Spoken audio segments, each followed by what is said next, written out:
Okay guys, welcome back to my channel. Savvy Serena here. Today I'm going to give you 5 things that you can do with your kids this summer. And if you see me looking down, I'd have made a list so I don't forget anything. One of the things on my list is the library. When my kids were little, I used to take them to the library. The reading program there is, well, all libraries have a reading program during the summer. You can go there and get your kids involved in the reading program.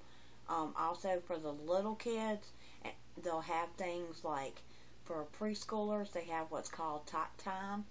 Well, it might not be called Tot Time. I think that's what it's called in our library. It's Tot Time. You go and take your kids, and the librarian will read them a book. That's a lot of fun. They have magic shows, and the one I took my kids to, there was a magic show that we ended up going to that was a lot of fun. That was a lot of fun going to the magic show, and they had a puppet show for the kids. They had different speakers come in. We have a local Indian tribe here in our town, and they ended up bringing an Indian in, and he had things on display where the kids could, touch a bear, which I had never touched bear before, so that was kind of neat. But he had a bear pelt, I think is what they call it, that you could touch. It's so they check your library out. They have a lot of good resources there, and they'll let you know what program is appropriate for your child's age. Another one is kidsbowlingfree.com. If you go to that website, you will see a bowling centers that participate in your area and allowing your kids to bowl 2 free games a day. It's either 2 or 3 games a day depending on your bowling alley, and you only have to pay for the bowling shoes. That's another good one, especially if it's raining outside and the kids can't get outside. That's a good one. If your kids like to bowl, that's a good activity. This one is like, have you ever been geocaching? Did I say that right? Geocaching. Have you ever been geocaching? It's like a scavenger hunt. I'm going to give you the link, and it's geocaching.com. I can't explain it like they explained it. Go check it out. It's like having a huge scavenger hunt for your kids. Your kids will love it. And go check it out. I think that one will be a fun one. Another thing you can do is volunteer. You can volunteer at your local library. I know our local library, they take kids the ages of 13 and above, and they can go, you can, if it's just one day a week you want to do it, or talk with them, find out what age they can volunteer. If your kids are middle school or high school, I know mine's 13, go talk to them, a good way to volunteer. You can also volunteer with Habitat Humanity. A lot of times they, you don't have to, I know they ask adults to come in and volunteer for like construction workers and things like that, but you can also do simple things like clean up. You know how to use a broom and a dustpan? They need people to just clean up. And what a great way to give back to your community. And help another family that's in need. You can go to your local soup kitchen that feed the homeless in your town, and serve food to the homeless. I don't know if I've never done it before, but it's something that I've always wanted to do. I know a lot of people think about that in the summer, but at Christmas time, but it's also a good way to do it for the summer with the kids, and it teaches them a trade. because the kids might be cooking, they might be serving, they're cleaning up. It would be a fun thing. Things that they're doing at their house that you're probably getting them to do now. Serving food's not that difficult. That would be a fun one to do with the kids as well. And another one is Humane Society. I did this with kids when they were little. I did what was called a towel drive.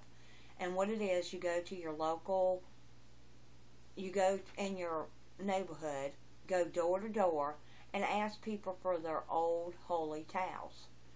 Tell them that you're going to donate them to the Humane Society. And people had 1 or 2 towels that they would give us. But as I was going through, there was a couple of neighbors in the neighborhood that had lost a dog, had extra dog food that they didn't know what to do with, dog toys, dog dishes. And this one woman ended up giving us her old dog dishes and some food, and I had another lady give me some cat food and her cat dishes and some cat toys. All this I donated to the Humane Society. She didn't know what to do with it. Another woman had a cage for a rabbit, excuse me, that she didn't know what to do with. Her rabbit had passed away, and she wasn't going to get another rabbit, and she didn't know what to do with it. I donated it to the Humane Society for her, and I actually used the cage when I presented it to the Humane Society. I used the cage to stuff all the towels and the dog dishes and the dog food. And the dog food can be opened and used. They will still take it. Or, cans of dog food. Another woman gave me a couple of cans of dog food. Some of them have animals, and they do canned dog food, and they'll give you some. I had another woman say, I don't have any old towels, but I've got some dog food. What if I give you a little container of it? And I'm like, okay, that'll work. Any little bit that each person could do can add up to a lot. And we ended up donating a lot to Humane Society that day. Also, a lot of times, I know our local Humane Society needs dog walkers. They walk those dogs every morning and every evening. And if you've ever been in the Humane Society, those animals feel like they're in jail. They don't get out, and so for someone to actually get them out, they get all excited and, oh, we're going outside, we're going for a walk. You can see their temperament just get all excited because you're going to walk them. And it's a good way to keep the dog's temperament up where they don't go into a depression or anything like that by walking them. Because the Humane Society's like a jail for the dogs. It's really sad.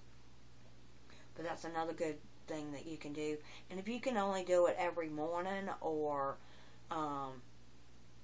every evening, tell them I can only do it in the evening. And they'll say, okay, we need dog walkers at 7 o'clock. Then take your kids, and they won't give your kids if you, depending on the age, and it might be an age requirement there too. You'll need to talk to them and find out. But that's a great way to give back to the community. One I've been trying to do for about 10 years now. I have been trying to, since about 2008, I've been trying to explore my own city. And some of these tips I wish I knew then that I know now. That's why I'm giving them to you, because I couldn't afford to go out of my state. I couldn't really afford to go out of my city. And so I started looking for places in my own city to take the kids to be able to go and do with them. And, in my process, I found some free stuff that they could do. And so every city has a local visitor center. You could start out there if you wanted to and take the kids, make a day trip, or it's a couple of, just an hour or two trip. Go to the visitor center, and they'll have resources that will help you with local things to do, and they'll give you brochures. There's normally brochures there that you can pick up, and me and the kids would pick out brochures of places that we wanted to go, and if it was within my means of money, we would do it, or and it had to be local. It couldn't be even out of our city, not too, it could be a little bit out of our city, but not too far, because I couldn't afford to drive that far. So the visitor center is a good place to start. You can also go to your local city's website. They have an events calendar there and let you know what's going on for the month. And so I'll look on there and see what's going on for the month, and if it's something I think we can do or we can afford. And I was looking on it the other day, and I realized we have a museum that actually has free tours at a certain day and on a certain time of every month. And that's a good way to be able to see something and not pay anything. So that's something I'm going to probably do while the kids are out for the summer, is go during that time and those days, so they'll have something fun to do. Also, excuse me, also look at your local magazines. I know the city I lived in before had a local paper. The big city that's close to us has a magazine that comes out every 2 months. So see if your city or your town has a local paper, magazine, and look in there, and a lot of times they'll have dates and events of things going on around the city. I know our local news also has, I think it's on Thursday, they let you know what's coming up the upcoming weekend. You know, check these things out, and sometimes you'll find some free stuff for the kids to do there, or something free for them to do. So that's another thing to do. Your local community market. We have one. Our farmers market, we have one. I think it's every Saturday morning. Wait and get your groceries at the farmer's market where the kids can pick it out. That would be a really fun one to do. And they have crafts and all kinds of things going on there as well. You might find some events going on through the farmer's market. If you just talk to people and find out, you might find out that maybe a farm's opening up for the day that you could go and visit. Who knows? Ask and you'll be amazed what you'll find out. So that's some fun, cheap things that you can do with the kids this summer. Okay, so I'm going to put a link below for some of the links for the geocaching and stuff like that, because I did a Facebook page. So like that Facebook page and check out the links on there. And either on my Facebook page or in the comments below, I want to know, have you ever been geocaching?